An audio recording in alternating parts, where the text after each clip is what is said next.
नमस्कार, मी सौ मधुमती पाटील। आज आपण मराठी व्याकरणातील वाक्य रूपांतर किंवा वाक्य परिवर्तन हा भाग अभ्यासणार आहोत।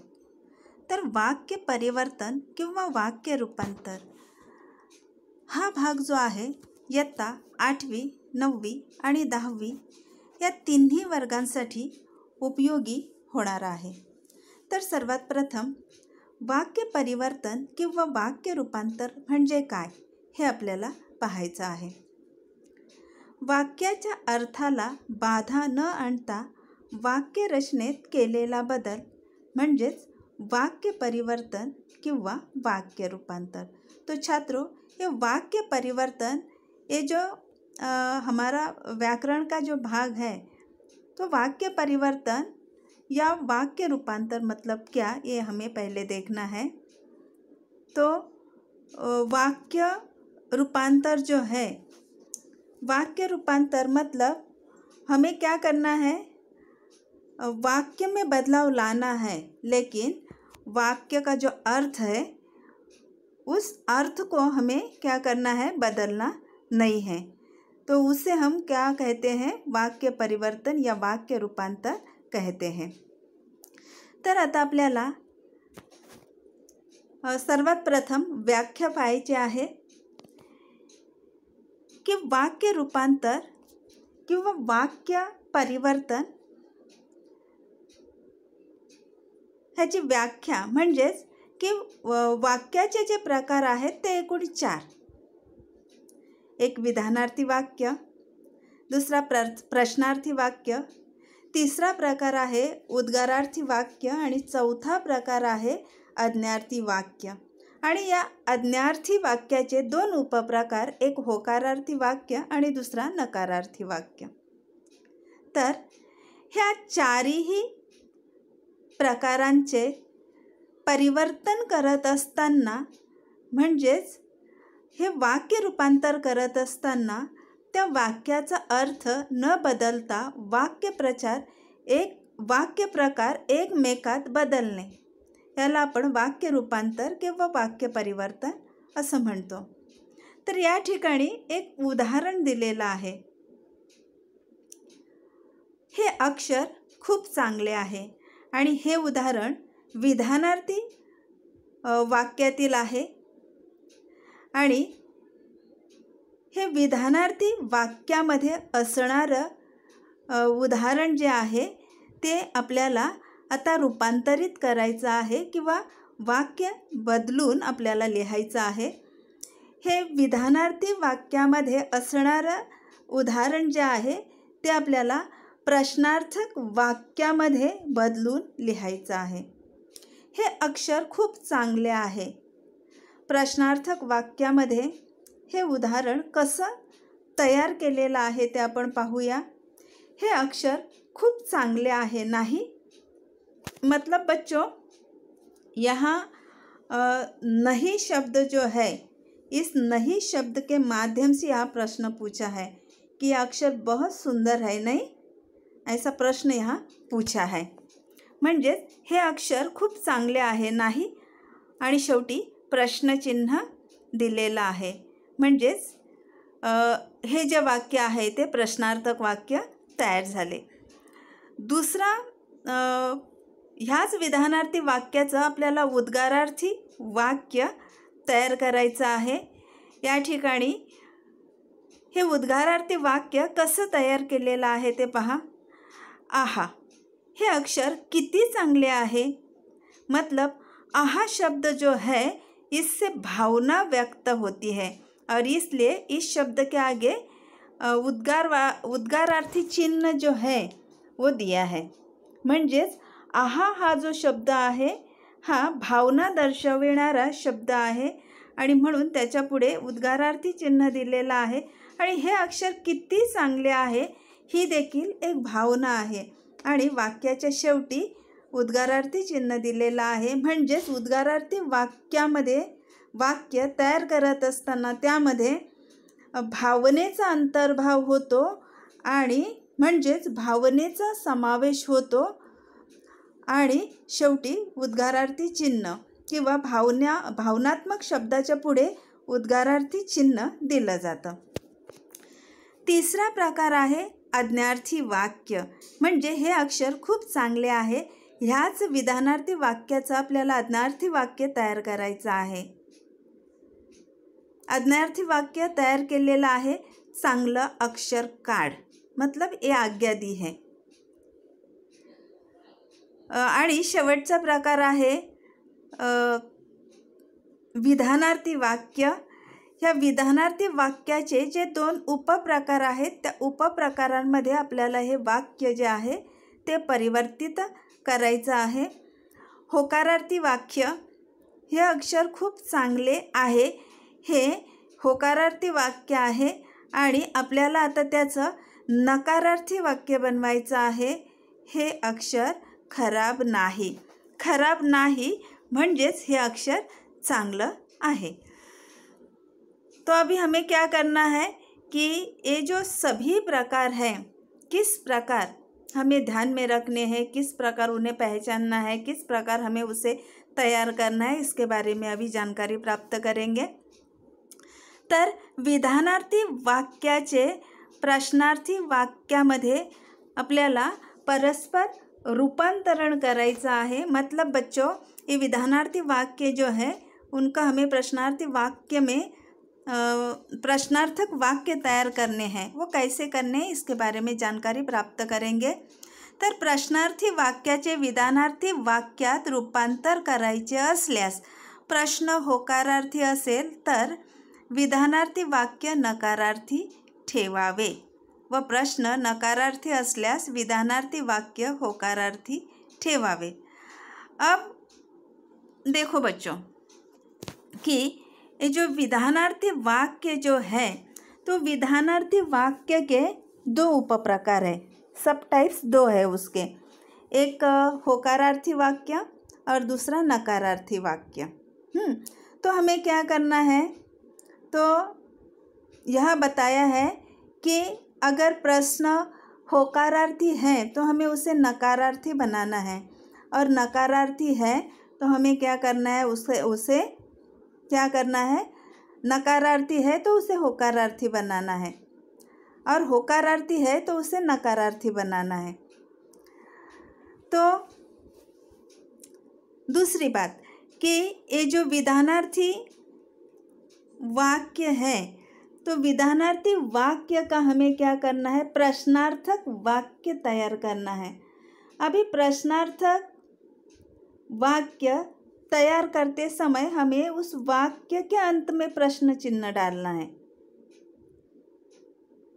मतलब म्हणजेच विधानार्थी वाक्याच्या शेवटी जे पूर्णविराम असते, ते पूर्णविराम आपल्याला काय करायचं आहे, तर विधानार्थी वाक्याचं प्रश्नार्थक वाक्य तयार करायचं असेल तर पूर्णविराम काढून प्रश्नचिन्ह आपल्याला त्या ठिकाणी द्यायचं आहे. आणि प्रश्नार्थक वाक्य दिलेलं असेल आणि त्याचं विधानार्थी वाक्य तयार करायचं असेल तर प्रश्नचिन्ह काढून पूर्णविराम द्यायचा आहे. तर काही उदाहरणं या ठिकाणी दिलेली आहेत, ती आपण समजून घेऊया. अपमान केल्यास कोणाला राग येत नाही, प्रश्न पूछा है यहाँ. मतलब ये वाक्य जो है वो प्रश्नार्थी है. म्हणजेच या ठिकाणी प्रश्न विचारलाय की अपमान केल्यास कोणाला राग येत नाही. मग आपल्याला या ठिकाणी या प्रश्नार्थी वाक्याचं रूपांतरण विधानार्थी वाक्यामध्ये करायचं आहे. म्हणजेच अपमान केल्यास प्रत्येकालाच राग येतो. म्हणजे हे विधानार्थी वाक्यातील हे कोणतं वाक्य आहे, तर विधानार्थी वाक्यातील हे होकारार्थी वाक्य आहे. अपमान केल्यास प्रत्येकालाच राग येतो. दुसरं उदाहरण दिलेलं आहे, आम्ही तुमचे उपकार कसे विसरू. प्रश्नार्थी वाक्य आहे हे. कसे या शब्दाच्या माध्यमातून प्रश्न विचारलाय आणि ह्याच प्रश्नाचं प्रश्नार्थक वाक्याचं रूपांतर आपल्याला विधानार्थी वाक्यामध्ये करायचा आहे. आम्ही तुमचे उपकार कधीच विसरणार नाही. आता विधानार्थी वाक्य म्हणजेच विधानार्थी वाक्याची सुरुवात जी आहे ती ही कर्त्याने होत असते आणि शेवटी पूर्णविराम. तर या ठिकाणी आम्ही हा कर्ता आणि शेवटी पूर्णविराम आहे. तिसरं उदाहरण आहे, जगी सर्व सुखी असा कोण आहे? प्रश्न विचारलाय. बच्चों यहाँ प्रश्न पूछा है कौन, आणि हे प्रश्नार्थी वाक्य आहे आणि त्याचं आपल्याला विधानार्थी वाक्यामध्ये रूपांतर करायचं आहे की जगी सर्व सुखी असा कोणीच नाही. कोणीच नाही म्हणजेच हे वाक्य जे आहे ते नकारार्थी विधानार्थी वाक्य आहे. पुढील वाक्य आहे, फुकट दिले तर कोण नको म्हणेल. कोण ह्या शब्दाच्या माध्यमातून प्रश्न विचारलेला आहे आणि शेवटी प्रश्नचिन्ह आहे. ह्याच प्रश्नार्थक वाक्याचं आपल्याला विधानार्थी वाक्य तयार करायचं आहे की फुकट दिले तर कोणीच नको म्हणणार नाही. हे विधानार्थी वाक्य जे आहे हे विधानार्थी वाक्य हे नकारात्मक विधानात्मक वाक्य आहे, कारण शेवटी नाही शब्द आलेला आहे आणि नाही हा शब्द नकार दर्शविणारा आहे. फुकट दिले तर कोण नको म्हणेल ह्या वाक्याचं आपल्याला विधानार्थी वाक्य तयार करायचं आहे. कसं केलेलं आहे? फुकट दिले तर कोणीच नाही म्हणणार नाही. म्हणजे अशा प्रकारे विधानार्थी वाक्याचे दोन प्रकार, एक नकारात्मक आणि एक होकारात्मक. आणि या विधानात्मक वाक्याचे आपल्याला प्रश्नार्थी वाक्यामध्ये रूपांतर करायचं असेल तर ह्या प्रकारे आपण करू शकतो, किंवा प्रश्नार्थक वाक्य दिलेलं असेल तर आपल्याला विधानात्मक वाक्यामध्ये रूपांतर करायचं असेल तर अशा प्रकारे आपण ह्या उदाहरणं समोर ठेवून आपण तशा प्रकारे वाक्य रूपांतर करू शकतो. पुढील प्रकार आहे उद्गारार्थी वाक्याचे विधानार्थी वाक्यात परस्पर रूपांतर. तर उद्गारार्थी वाक्य आपल्याला जर दिलेलं असेल तर आपल्याला कशा प्रकारे त्याचं रूपांतर विधानार्थी वाक्यामध्ये करता येईल त्याविषयी माहिती मिळवूया. तर उद्गारार्थी वाक्याचे विधानातील वाक्यात परस्पर रूपांतर करताना विपुलता व्यक्त करायची आहे. म्हणजेच उद्गारार्थी वाक्यात येणारे काय, कोण, किती, केवढी, केवढे या शब्दांना काढून खूप, फार, अतिशय, अतोनात, अत्यंत या शब्दांचा वापर करायचा है। तो आपको अगर ये समझ में नहीं आया होगा तो मैं एक बार फिर से आपको बताती हूँ कि उद्गारार्थी वाक्य जो है इसमें जो शब्द आते हैं वो भावनात्मक शब्द आते हैं। तो ये भावनात्मक शब्द कौन से हैं? काय, कौन, किती, केवढ़ी, केवढ़े, ये सभी शब्द जो है भावना दर्शाते हैं। तो ये भावना दर्शाने वाले जो शब्द है उद्गारार्थी वाक्य में आने वाले, ये भावना दर्शाने वाले जो शब्द हैं, तो इन भावना दर्शाने वाले शब्द को हमें निकालना है और हमें क्या करना है, उन शब्दों के जगह पर हमें विधानार्थी शब्द डालने हैं। अभी ये विधानार्थी शब्द मतलब कौन से, मतलब क्या कहा है यहाँ कि विपुलता व्यक्त करणारे शब्द। विपुलता मतलब ज़्यादा या बड़ा, ज़्यादा दर्शाने वाले शब्द वो कौन कौन से? खूब, फार, अतिशय, अतोनात, अत्यंत। मतलब ये जो सभी शब्द जो है वो कुछ ऐसे ज़्यादा दर्शाते हैं कि सबसे ज़्यादा ऐसे दर्शाने का कार्य ये शब्द करते हैं और इन्हीं शब्दों को कहते हैं विपुलता व्यक्त करणारे शब्द। तो उद्गारार्थी वाक्य जो है वो उद्गारार्थी वाक्य का रूपांतरण हमें विधानार्थी वाक्य में अगर करना है तो हमें क्या करना है, तो ये उद्गार चिन्ह जो है उसे निकालना है और लास्ट में हमें पूर्णविराम देना है. म्हणजेच उद्गार चिन्ह काढून आपल्याला पूर्णविराम द्यायचा आहे. तर काही उदाहरणं या ठिकाणी दिलेली आहेत. केवढी उंच ही इमारत, केवढी उंच इमारत ही. आता हे वाक्य जे आहे हे उद्गारार्थी वाक्य आहे आणि केवढी हा जो शब्द आहे हा शब्द हा भावना दर्शविणारा शब्द आहे. तर आपल्याला केवढी हा शब्द जो आहे हा काढून त्या शब्दाच्या जागी आपल्याला व्यापकता दाखविणारा शब्द घालायचा है. मतलब बच्चों, एक केवढ़ी शब्द जो है ये भावना दर्शाने वाला शब्द है. इसे हमें निकालना है. कब? जब हम विधानार्थी वाक्य तैयार करेंगे तब. फिर से एक बार सुनिए ध्यान से कि जब हम उद्गारार्थी वाक्य जो अभी उदाहरण लिया है, केवढ़ी उंच इमारत ही, तो केवढ़ी शब्द जो है, ये जो शब्द है इसे हमें निकालना है. ये भावना दर्शाने वाला शब्द है, इसे निकालना है. क्यों? क्योंकि हमें विधानार्थी वाक्य अभी तैयार करना है. और विधानार्थी वाक्य तैयार करते समय हमें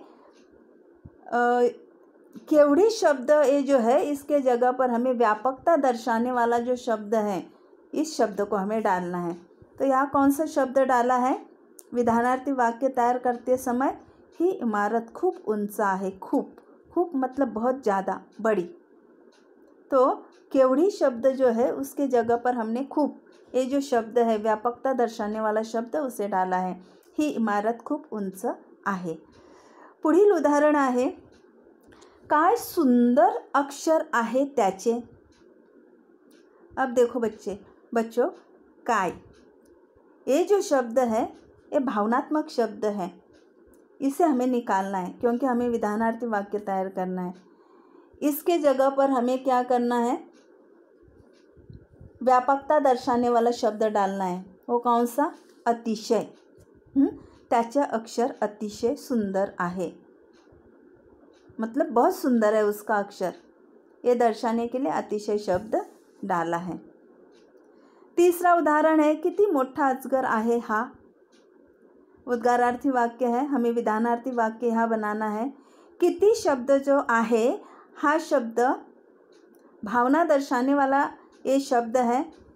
इस शब्द के जगह हमें व्यापकता दर्शाने वाला शब्द डालना है. खूप, ये व्यापकता दर्शाने वाला शब्द है. हा अजगर खूप मोठा आहे. आणि चौथं उदाहरण आहे, किती सुंदर दिसतो भारद्वाज पक्षी.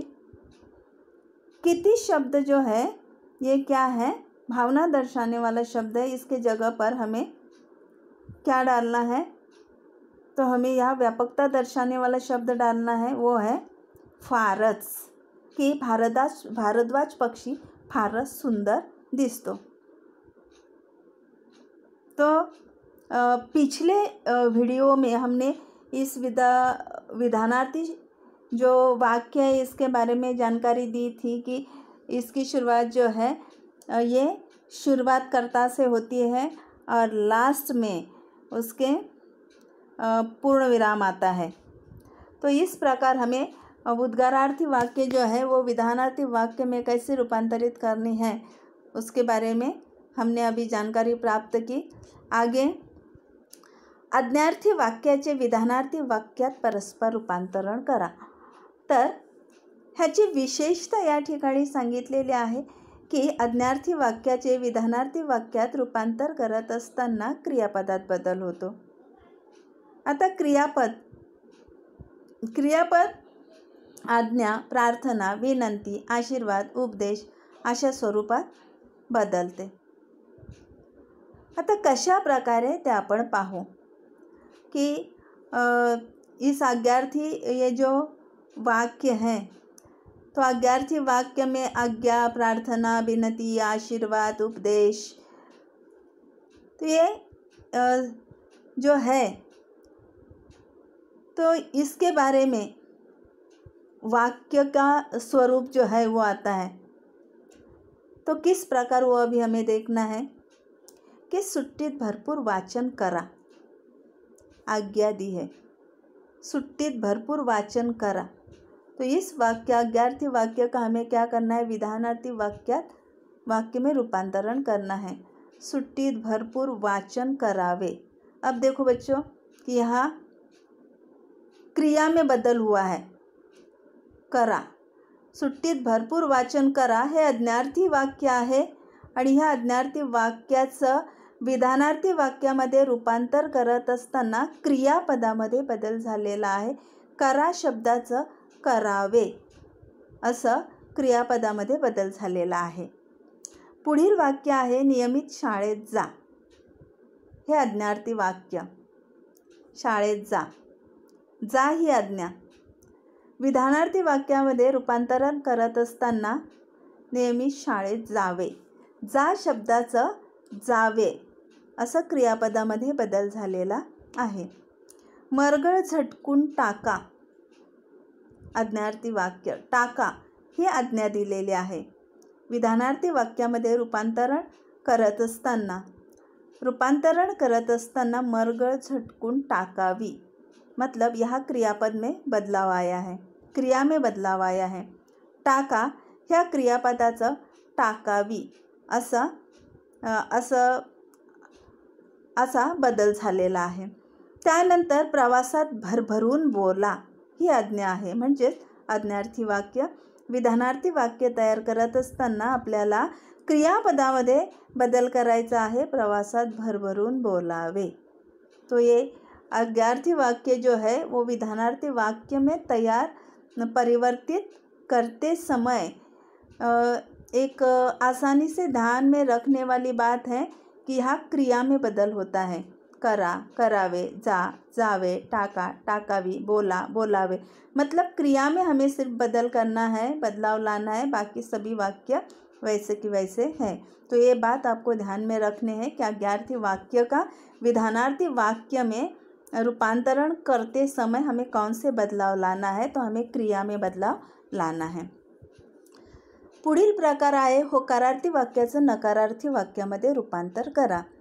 तर होकारार्थी वाक्याचं नकारार्थी वाक्यामध्ये रूपांतरण करत असताना विशेष लक्षात ठेवण्यासारखी गोष्ट म्हणजे की त्या ठिकाणी वाक्य परिवर्तित करत असताना किंवा वाक्य रूपांतरण करत असताना आपल्याला विरुद्धार्थी शब्द शोधावा लागतो। आता कसा? वाक्याचा अर्थ कधीही बदलता कामा नये, परंतु विरुद्धार्थी शब्दाचा वापर आपण त्या ठिकाणी करत असतो। कसा? त्यासाठी या ठिकाणी उदाहरण दिलेले आहेत, कधीही चांगले वागावे। अभी ये वाक्य जो है बच्चों ये होकारार्थी है, हमें नकारार्थी बनाना है इसका। कधीही चांगले, आता चांगले या शब्दाचा विरुद्धार्थी शब्द जो आहे तो आहे वाईट। मग आपल्याला वाक्य परिवर्तन करत असताना नकारार्थी वाक्य तयार करत असताना वाईट शब्द या ठिकाणी घालायचा आहे की कधीही वाईट वागू नये। नकारार्थी मतलब नए शब्द जो है ये नकार दर्शाता है, और यहाँ चांगले शब्द ये जो है तो इसके विरुद्धार्थी शब्द हमने वाईट यहाँ लिया है। कधीही चांगले वागावे आणि नकारार्थी शब्द वाक्य तयार करत असताना कधीही वाईट वागू नये, म्हणजेच वाक्य नकारार्थी आहे परंतु त्यातील अर्थ जो आहे तो कसा आहे तो बदललेला नाही। कधीही वाईट वागू नये, वाईट वागू नये म्हणजेच चांगले वागावे। आया आपके समझ में? दूसरा वाक्य है मला हे चित्र पसंत आहे, होकारार्थी वाक्य है। मला हे चित्र नापसंत नाही, पसंत के विरुद्ध नापसंत, और आहे ह्या ठिकाणी नाही हा शब्द घातलेला आहे, म्हणजेच मला हे चित्र पसंत आहे आणि नकारार्थी वाक्य बनवत असताना मला हे चित्र नापसंत नाही, नापसंत नाही म्हणजेच पसंत आहे। तिसरं वाक्य आहे ते काम खूप मोठे आहे, होकारार्थी वाक्य। आपल्याला ह्याचं नकारार्थी वाक्य तयार करायचं आहे, ते काम लहान नाही, खूप मोठे। मोठे म्हणजेच काय, मोठ्याच्या विरुद्धार्थी शब्द लहान वापरलेला आहे आणि आहेच्या ठिकाणी नाही हा शब्द वापरलेला आहे। ते काम खूप मोठे आहे।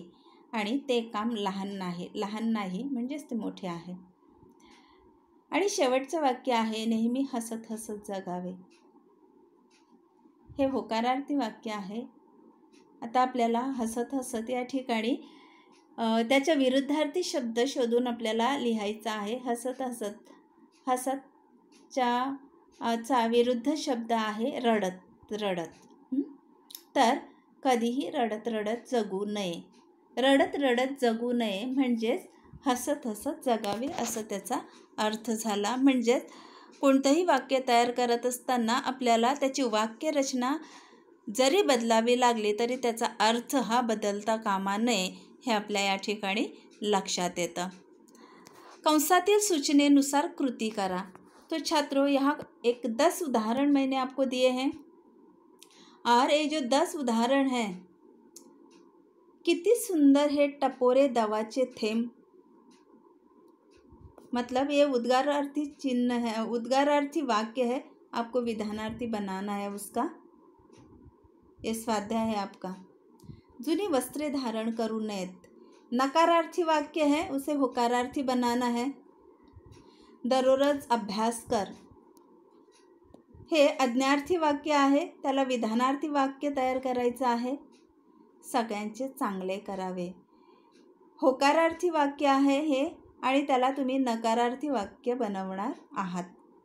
आई रात्रभर जागी होती, हे होकारार्थी वाक्य असून तुम्हाला त्यापासून नकारार्थी वाक्य तयार करायचं आहे. नेत्यांच्या आदेशानुसार शाळा बंद पडली, हे वाक्य जे आहे हे विधानार्थी वाक्य आहे आणि तुम्हाला त्याच्यापासून आज्ञार्थी वाक्य तयार करायचं आहे. आंदोलनात सामील व्हा, हे वाक्य जे आहे हे आज्ञार्थी वाक्य आहे. तुम्हाला प्रश्नार्थक वाक्य तयार करायचं आहे. चेतू खूप आनंदाने उठला, हे जे वाक्य आहे हे वाक्य विधानार्थी वाक्य आहे. ते उद्गारार्थी वाक्य तुम्हाला तयार करायचं आहे. अरे रे वाईट झाले त्याचे, हे वाक्य जे आहे हे वाक्य, ह्या वाक्याचं तुम्हाला विधानार्थी वाक्य तयार करायचं आहे. आणि किती उंच ही इमारत, हे वाक्य जे आहे ह्या वाक्याचं तुम्हाला प्रश्नार्थी वाक्य तयार करायचं आहे. म्हणजे शेवटचं 9वं उदाहरण आणि 10वं उदाहरण जे आहे ते उद्गारार्थी वाक्य आहेत आणि त्या दोन्ही उद्गारार्थी वाक्यांचे 9वं वाक्य जे आहे उद्गारार्थी वाक्य त्याचं विधानार्थी वाक्यात रूपांतर करायचं आहे. आणि 10वं वाक्य जे आहे किंवा 10वं उदाहरण जे आहे त्या उद्गारार्थी वाक्याचं तुम्हाला प्रश्नार्थी वाक्यामध्ये रूपांतर करायचं आहे. तर हा स्वाध्याय तुम्ही तुमच्या वहीत, मतलब बच्चों आपके नोटबुक में आपको लिखना है. धन्यवाद.